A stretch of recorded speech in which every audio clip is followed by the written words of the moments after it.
Nicolas Hulot, c'est l'histoire d'un aventurier des beaux discours, un écologiste de salon qui a passé sa vie à donner des leçons de morale sans jamais se les appliquer. Grand défenseur de la nature, en hélicoptère, militant de l'écologie, sponsorisé par les géants du pétrole, homme politique qui déteste les politiciens, un paradoxe ambulant.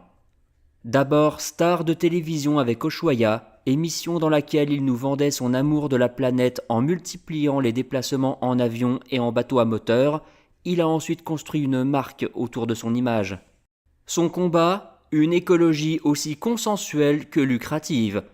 Ushuaïa est devenu une gamme de shampoings et de gel douche aux senteurs exotiques, vendus en grande surface.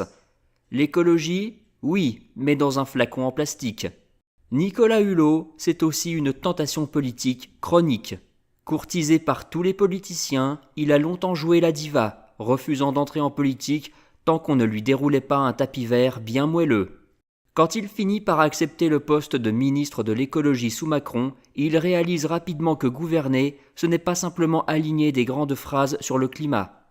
Il claque la porte en direct à la radio, lâchant son ministère comme un ado démissionne de son job d'été. Mais c'est aussi une chute brutale. Nicolas est rattrapé par des accusations de harcèlement et d'agression. Autrefois intouchable, il disparaît soudainement du paysage médiatique, évitant soigneusement d'avoir à répondre aux témoignages accablants. Lui qui adorait faire la morale aux autres devient soudainement silencieux comme une forêt.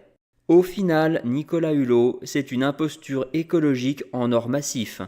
Un homme qui a construit son image sur la défense de la planète tout en profitant des bienfaits du capitalisme et des sponsors industriels. Un moralisateur qui s'est toujours bien gardé d'appliquer à lui-même les contraintes qu'il rêvait d'imposer aux autres. Et comme tous les illusionnistes, une fois le rideau tombé, il ne reste plus que de la fumée et la douce odeur des shampoings parfumés.